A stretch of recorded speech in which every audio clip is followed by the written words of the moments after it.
नमस्कार, मी doctor Pratibha Pawal Awate, Spandan super speciality clinic, Chhatrapati Sambhajinagar, Aurangabad येथे हार्मोन तज्ञ म्हणून कार्यरत आहे। हार्मोन्स म्हटलं की वजन वाढणे हा एक हार्मोनचा आजार आहे आणि बरेचसे व्यक्ती माझ्याकडे वजन कमी करण्यासाठी येतात। का करायचे हे कमी? आपल्याला माहिती आहे, वाढत्या वजनामुळे ब्लड प्रेशरचा आजार होतो, हृदयरोग होतो, रक्तातील कोलेस्ट्रॉलचे प्रमाण वाढते, मधुमेहाचा आजार होतो किंवा वजन वाढल्यामुळे लिव्हरवरती सूज येते आणि फॅटी लिव्हर होते किंवा लिव्हर खराबही होते।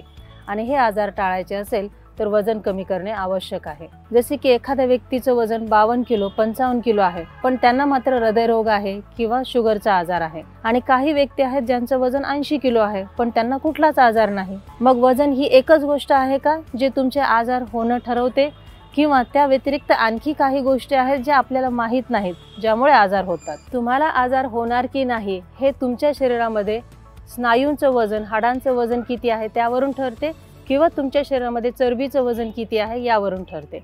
जर एखाद्या व्यक्तीमध्ये चरबी वाढलेली नाही पण मसल्स मात्र कमी आहेत, अशा व्यक्तींना आजार होतात। जसं आपण म्हटलं, 50-55 किलो वजनाच्या व्यक्तीमध्ये फॅट वाढलेलं नाही, पण शरीराला उपयोगी अशा स्नायू मसल्स त्यांच्यामध्ये कमी असतात, त्यामुळे त्यांना मधुमेह किंवा हृदयरोगासारखा आजार होतो। ज्या व्यक्तींमध्ये चरबीचे प्रमाण वाढलेले आहे त्यांना देखील आजार होतात, पण चरबी दोन प्रकारची असते। काही व्यक्तींमध्ये ही चरबी दंडाभोवती असते, अगदी पोटाच्या त्वचेखाली, मात्र मसल्सच्या वरच्या बाजूला आहे। काही जणांना चरबी मांड्यांमध्ये आहे किंवा बटक्सवरती आहे। ही चरबी शरीराला हानिकारक नसते, त्याला आपण हेल्दी ओबेसिटी म्हणतो। पण पुढची चरबी जी आहे, जी आपल्या लिव्हर भोवती असते, आतडीच्या बाजूने असते किंवा हृदयाच्या भोवती आहे, मसल्सच्या आतमध्ये आहे, या चरबीला आपण विसरल फॅट म्हणतो। आणि हे विसरल फॅटचे प्रमाण वाढले की हृदयरोग आणि मधुमेहाचा धोका वाढतो। त्यामुळे जेव्हा आपण वजन कमी करायचे म्हणतो त्यावेळेला आपल्याला विसरल फॅट कमी करायचे असते, आणि दुसरी गोष्ट, आजार टाळायचे असतील तर आपल्या मसल्स आपल्याला वाढवायचे असतात। आणि हे दोन्हीचा समन्वय झाला की आपण स्वतःला आजारांपासून दूर ठेवू शकतो। आता मला कसं कळणार माझ्या शरीरामध्ये चरबीचं प्रमाण किती आणि मसलचं प्रमाण किती?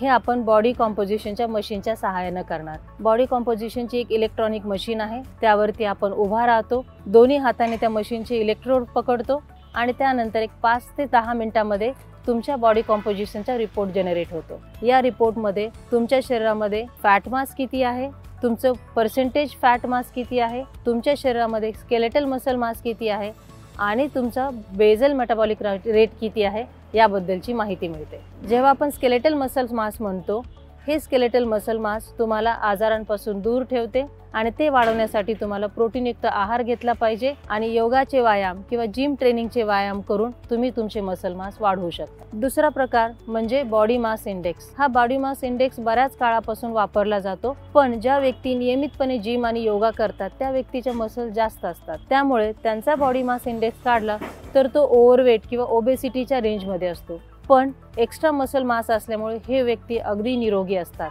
त्यामुळे फक्त बॉडी मास इंडेक्स वापरला तर आपण त्याचे चुकीचे निदान करतो। जर आपल्याला शरीराचे अचूक निदान करायचे असेल तर पर्सेंट बॉडी फॅट किती आहे ते बघून आपण त्या व्यक्तीला आजार होणार की नाही हे अचूकपणे सांगतो। पुरुषांमध्ये पर्सेंट बॉडी फॅट 10 ते 20% असले पाहिजे आणि स्त्रियांमध्ये हे पर्सेंट बॉडी फॅट 20 ते 28% असले पाहिजे। तर बॉडी कॉम्पोजिशनच्या मदतीने आपण आपल्या शरीरामध्ये स्केलेटल मसल मासचे प्रमाण नॉर्मल किंवा नॉर्मलपेक्षा जास्त ठेवले पाहिजे, किंवा बॉडी फॅट मास हे नॉर्मल किंवा नॉर्मलपेक्षा कमी ठेवले पाहिजे, तरच आपल्याला आजारांपासून दूर राहता येईल।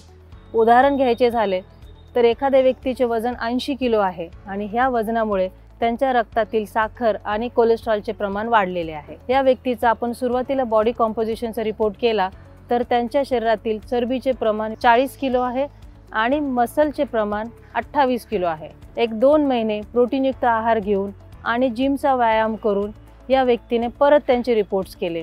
यावेळी त्यांचे कोलेस्ट्रॉलचे प्रमाणही कमी झाले आणि साखरही छान कंट्रोल झाली। पण जेव्हा आपण वजन काट्यावर वजन करतो त्यावेळी ते 80 किलो आहे, वजन तर कमी नाही झाले, मग रिपोर्ट छान का आले? त्यावेळी आपण बॉडी कॉम्पोजिशनचा रिपोर्ट करतो आणि ह्या रिपोर्टमध्ये जे आपल्या शरीरात चरबीचे प्रमाण 40 किलो होते ते 38 किलो झाले आहे। मसल जे प्रमाण जे 28 किलो होते ते आता 30 किलो झाले आहे। म्हणजे 2 किलो फॅट जे शरीराला हानिकारक आहे ते व्यायामाने कमी झाले आहे आणि 2 किलो मसल जे मला शरीरासाठी आवश्यक आहेत ते जिम ट्रेनिंगने वाढलेले आहे। त्यामुळे वजन 80ला 80च आहे, पण त्यामध्ये हानिकारक फॅट मास कमी झाल्यामुळे हा व्यक्ती पहिल्यापेक्षा निरोगी झालेला आहे। अशा पद्धतीने बॉडी कंपोजिशनच्या मदतीने तुमच्या आरोग्याचे अचूक निदान करता येते आणि वजनामुळे होणाऱ्या वेगवेगळ्या आजारांपासून स्वतःला वाचवता येते। धन्यवाद।